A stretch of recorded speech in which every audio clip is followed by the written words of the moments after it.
Good evening. आज हम लोग बायोलॉजी में सेल या कोशिका को पढ़ेंगे।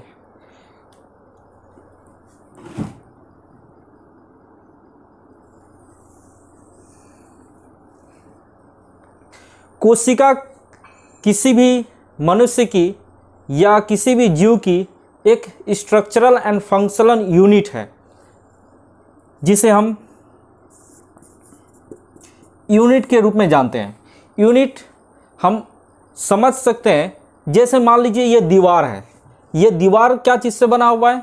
ईंटों से मिलकर बना हुआ है, एक के पर एक दूसरे के ऊपर। इस प्रकार एक ईंटों से मिलकर ये दीवार बना हुआ है।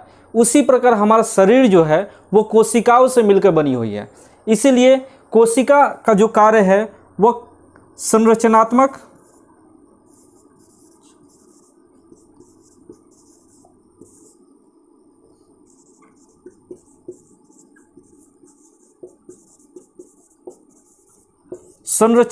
और क्रियात्मक दोनों कार्य करता है कोशिका। That means structural and functional दोनों कार्य हैं। तो सबसे पहले हम लोग कोशिका को समझते हैं। कोशिका किसे कहते हैं? तो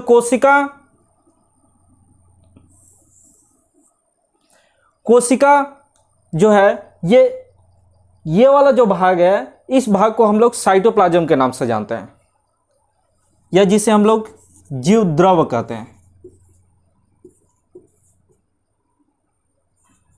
जीव द्रव्य कहते हैं। और ये वाला जो भाग है इसे हम लोग केंद्रक के नाम से जानते हैं। एक एग्जाम्पल के तौर पर, जैसे हम लोग एक अंडा को लेते हैं। अंडा को तोड़ने के बाद उसके बाहर जो जेली वाला जो भाग होता है ना, वही जीवद्रव्य कहलाता है, जिसे हम लोग इंग्लिश में साइटोप्लाज्म के नाम से जानते हैं। और अंडा को जो बीच वाला जो पीला रंग का होता है उसे हम लोग केंद्रक के नाम से जानते हैं। तो यह कॉन्सेप्ट जस्ट समझना है कि कोशिका दो भागों में बटा होता है।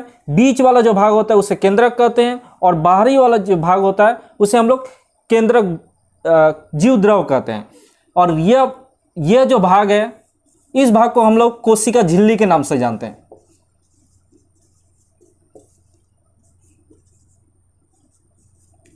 यह कोशिका झिल्ली के नाम से जाना जाता है, और यह जो भाग है यह केंद्रक झिल्ली के नाम से जाना जाता है।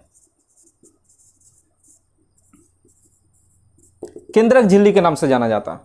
यह कोशिका द्रव में विभिन्न प्रकार के कोशिकांग पाए जाते हैं।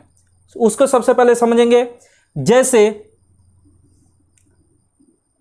माइटोकॉन्ड्रिया है, इस प्रकार की एक रचना है जिसे हम लोग माइटोकॉन्ड्रिया के नाम से जानते हैं। यह वाला जो भाग है इसको हम लोग पावर हाउस कहते हैं।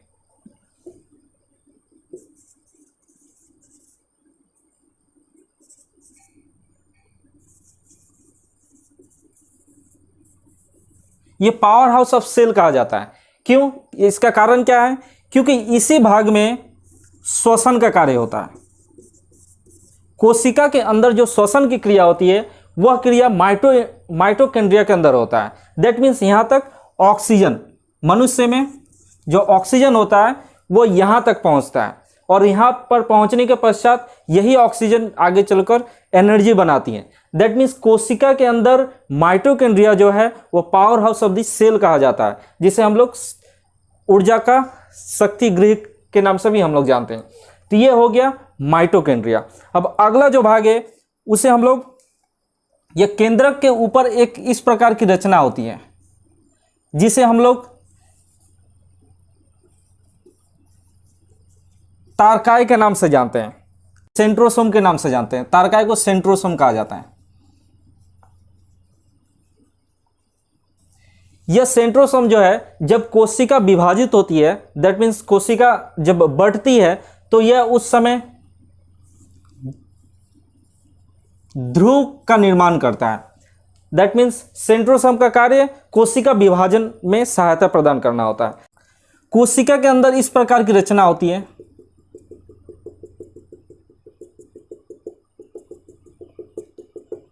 यह जो है इसे हम लोग राइबोसोम के नाम से जानते हैं। राइबोसोम या राइबोसोम भी कहा जाता है। इसे फैक्ट्री ऑफ प्रोटीन कहा जाता है। फैक्ट्री ऑफ प्रोटीन इसलिए कहा जाता है क्योंकि कोशिका में जितनी भी प्रोटीन है उसका निर्माण यह राइबोसोम ही करता है, इसलिए इसे हम लोग फैक्ट्री ऑफ प्रोटीन के नाम से भी जानते हैं। और इसमें राइबोसोम में RNA राइबो न्यूक्लिक एसिड भी पाया जाता है। तो इस प्रकार राइबोसोम में राइबो न्यूक्लिक एसिड के साथ साथ ये प्रोटीन निर्माण का भी एक फैक्ट्री के रूप में कार्य करता है। लाइसोसोम इस प्रकार गोल आकृति में होता है, इसे हम लोग लाइसोसोम कहते हैं।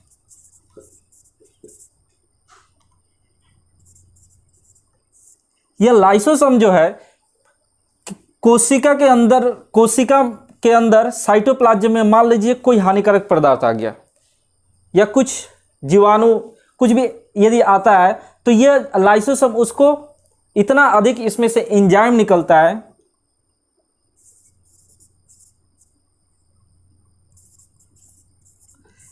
लाइसोसोम में से इतना अधिक एंजाइम निकलता है कि ये बाहर से जो भी हानिकारक पदार्थ आते हैं वो उसको मार देता है लाइसोसोम।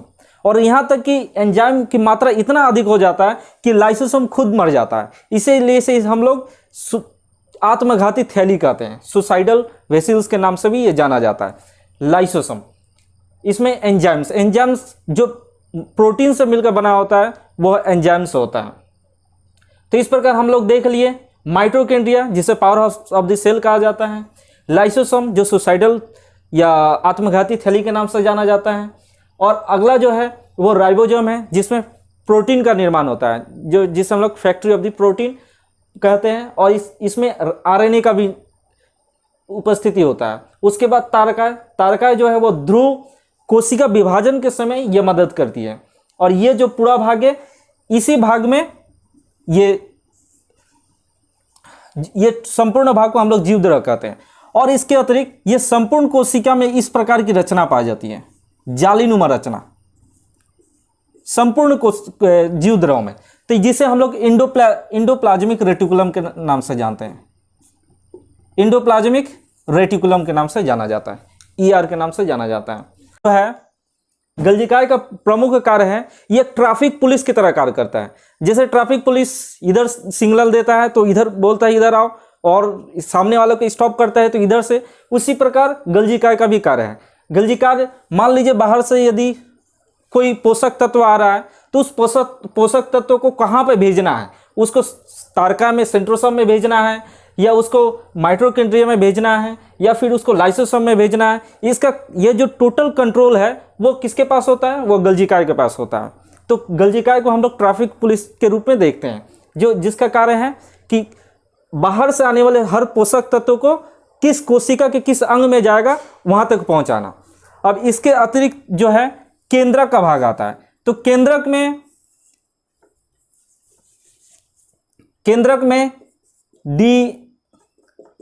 DNA पाया जाता है। DNA का फुल फॉर्म है डीऑक्सी राइबो न्यूक्लिक एसिड। इसकी जो यूनिट होती है या इकाई होती है उसे जीन कहते हैं।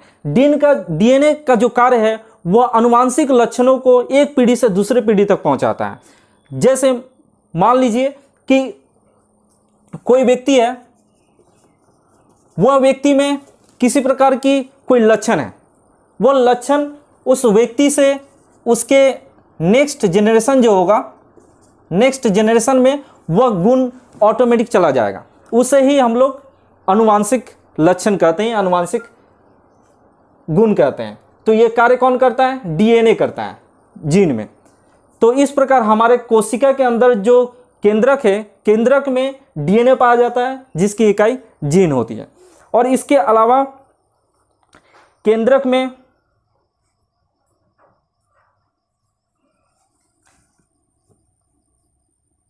सूतानुमा इस प्रकार की रचना पाई जाती है, सूतानुमा रचना पाई जाती है जिसे हम लोग क्रोमेटिन कहते हैं।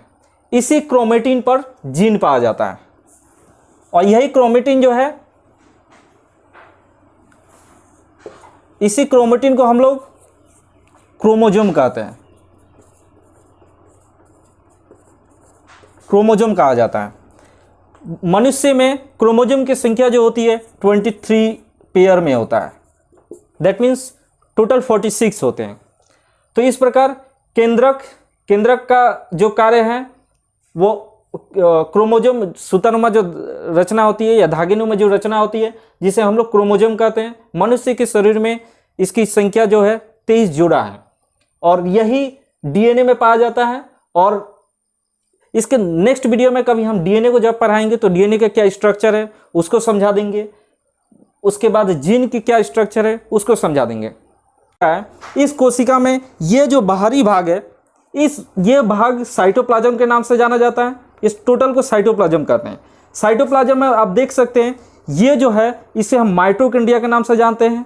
उसके बाद इसमें धागेनुमा जो रचना हो इसे हम लोग जो जालीनुमा रचना है इसे हम लोग एंडोप्लाज्मिक रेटिकुलम के नाम से जानते हैं। फिर इसमें राइबोसोम भी पाया जाता है, सेंट्रोसोम भी पाया जाता है। इस प्रकार की कुछ रचना है। अब नेक्स्ट यदि देखते हैं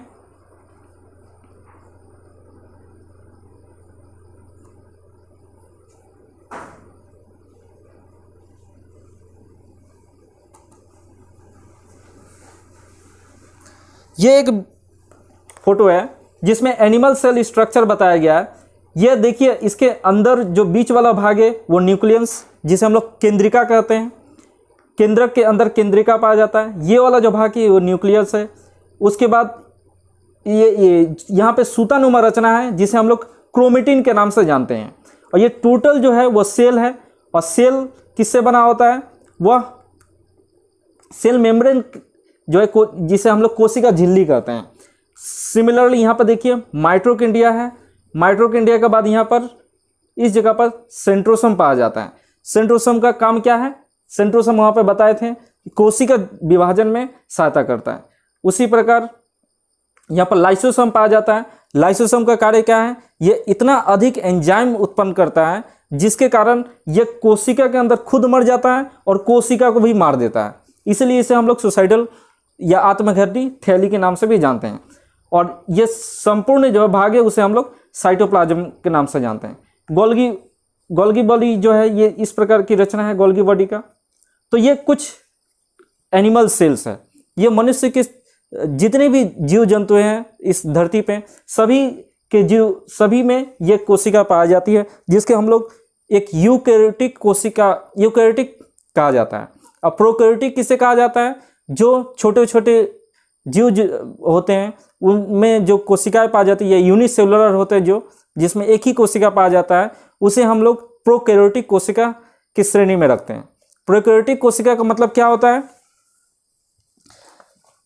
जिसमें यह केंद्रक नहीं पाया जाता है, जिसमें केंद्रक झिल्ली नहीं पाया जाता है, जिसमें माइटोकॉन्ड्रिया नहीं पाया जाता है, जिसमें लाइसोसोम नहीं पाया जाता है या एंडोप्लाज्मिक रेटिकुलम नहीं पाया जाता है, उसे हम लोग प्रोकैरियोटिक कोशिका कहते हैं। दैट मीन्स प्रोकैरियोटिक कोशिका में ये कोशिका के जो अंग होते हैं वह अविकसित होते हैं और यूकैरियोटिक कोशिका में ये सभी पाए जाते हैं।